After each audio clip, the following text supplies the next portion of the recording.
নমস্কার বন্ধুরা, নবদিগন্ত চ্যানেলের পক্ষ থেকে আপনাদের সকলকে জানাই স্বাগতম।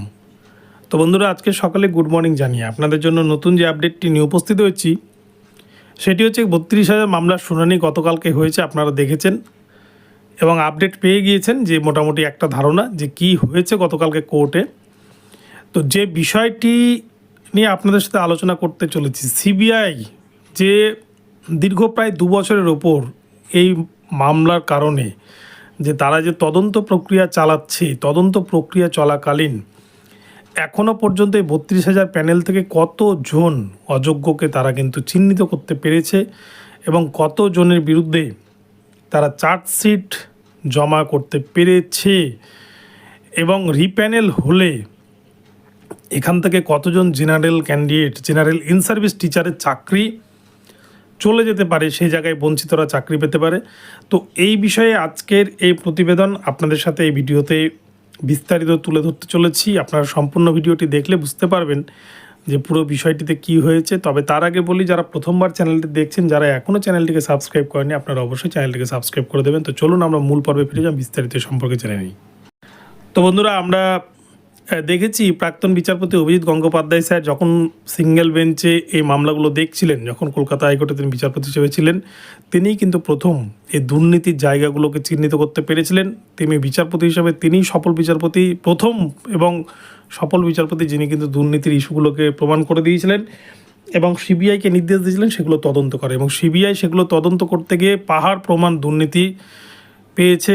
আপনারা দেখেছেন শিক্ষামন্ত্রীর বাড়ি থেকে 50 কোটি টাকার ওপর উদ্ধার হয়েছে, আরও বিভিন্ন জায়গার কাগজপত্র, বিভিন্ন ডায়েরি, বিভিন্ন টাকা দেওয়ার হিসেব, কার মাধ্যমে কত টাকা এসে পৌঁছেছে, প্রাথমিকের চাকরির ক্ষেত্রে, এসএসসির চাকরির ক্ষেত্রে সব এজেন্টদের নাম, কার কাছে গিয়ে টাকা পয়সা, সমস্ত কিছু কিন্তু সিবিআই সিজ করেছে, আমরা দেখেছি। কিন্তু প্রশ্নটা হচ্ছে যে কতজনকে এখনও পর্যন্ত সিবিআই অযোগ্য বলে চিহ্নিত করতে পেরেছে। তো আমরা প্রথমে দেখেছিলাম 269 জনকে, যেটা জাস্টিস গাঙ্গুলির বেঞ্চেই কিন্তু দেখেছিলাম 269 জন ক্যান্ডিডেটকে, টেট ফেল ক্যান্ডিডেটকে পাস দেখিয়ে বা তাদেরকে অ্যাপটিটিউড টেস্টে এক্সট্রা 1 নম্বর করে দিয়ে তাদেরকে কিন্তু চাকরি পাইয়ে দিয়েছিলেন তৎকালীন পর্ষদের সভাপতি মানিক ভট্টাচার্য, এমনটাই কিন্তু দেখেছিলাম আমরা সিবিআইয়ের চার্জশিটে। এবং এছাড়াও জাস্টিস অমৃতা সিনহা ম্যাডামের এজলাসে কিন্তু 93 জন অযোগ্য শিক্ষকের তালিকা জমা করেছিল সিবিআই এবং তাদের বিরুদ্ধে সুপ্রিম কোর্টে যায় পর্ষদ এবং সেখানে কিন্তু 93 জনকে একটা জয়েন করার বা চাকরিতে ফিরিয়ে দেওয়ার একটা আবেদন জানায়, অর্ডার দেয় সুপ্রিম কোর্ট এবং সেই মোতাবেক তারা কিন্তু চাকরি করছে। তো এছাড়াও সিবিআইয়ের চাকরিতে কিন্তু টেট ফেল বহু প্রার্থীর নাম রয়েছে, কিন্তু সেভাবে এখনও কিন্তু তাদেরকে ইন্ডিকেট করেনি।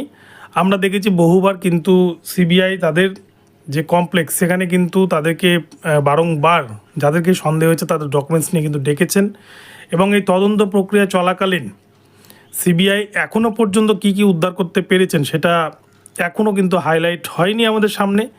তো এই মামলায় 32,000 মামলায় সিবিআই কিন্তু একটা পার্টি থাকবে, সিবিআইয়ের কাছ থেকেও কিন্তু তথ্য নেবে কোর্ট, ঠিক যেমন এসএসসির মতো, এবং সেক্ষেত্রে সিবিআই কী তথ্য প্রডিউস করে সেটাই দেখার।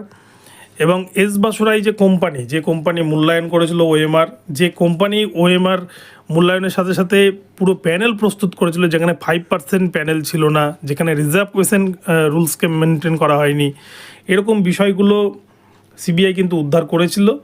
তো এই জায়গাগুলো থেকে আগামী 20 তারিখে যে শুনানি রয়েছে সেই জায়গায় কিন্তু একটা ভালো দিক হয়তো আসতে পারে। এবং সবথেকে বড় কথা, জেনারেলদের দেখেছি আমরা 10-এ কেউ চাকরি করছে, আবার দেখা যাচ্ছে ওবিসি এসটি ক্যান্ডিডেটরা 14-15 পেলেও কিন্তু কাট অফে ঢুকতে পারেনি। এটা পৃথিবীর ইতিহাসে বলা ভুল, ভারতবর্ষের সংবিধানের ইতিহাসে কিন্তু এটা মানে একটা বিরলতম ঘটনা। কেননা আমরা দেখি যে রিজার্ভ ক্যাটাগরির কাট অফ সবসময় কমে, জেনারেল কাট অফ সব থেকে বেশি হয়, কেননা রিজার্ভ ক্যাটাগরি ক্যান্ডিডেটরা আগে জেনারেল লড়াই করে, তারপর কিন্তু নিজের কাস্টের লড়াই করে। তো সেই জায়গায় এই 2016 রিক্রুটমেন্টের ক্ষেত্রে প্রাইমারির 32,000 প্যানেলের ক্ষেত্রে কিন্তু উল্টোটা হয়েছে।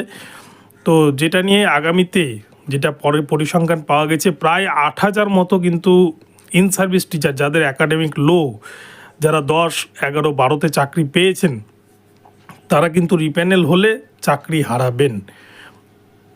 অপরপক্ষে যদি পর্ষদ পিটিশনারদের দাবি মেনে নেয়, যদি পিটিশনারদের যে দাবি রয়েছে প্রিয়াঙ্কা নস্কর মামলায়, এই মামলায় যদি পিটিশনারের দাবিটা মেনে নেয় পর্ষদ, তাহলে কিন্তু পুরো প্যানেলটা বেঁচে যাবে। 26,000-এর মতো কিন্তু 32,000 ইন সার্ভিস টিচারকে পথে বসতে হবে না। আর রিপ্যানেল হলে এটা তো সকলেরই জানা যে এখানে কিন্তু অনেকেরই চাকরি থাকবে না। এই নিয়ে কিন্তু ইন সার্ভিস টিচাররা তারা কিন্তু রাত্রে ঘুমোতে পারছে না, তারা আশঙ্কার মধ্যে দিন কাটাচ্ছেন যে 32,000 মামলায় কী হতে চলেছে আগামীতে। তো যাই হোক, আপনাদেরকে এই আপডেটটি পেয়েছি, আপডেটটি জানালাম। ভিডিওটি ভালো লাগলে চ্যানেলটিকে সাবস্ক্রাইব করে দেবেন। দেখা হচ্ছে পরবর্তী ভিডিওতে। সকলে ভালো থাকবেন, ধন্যবাদ।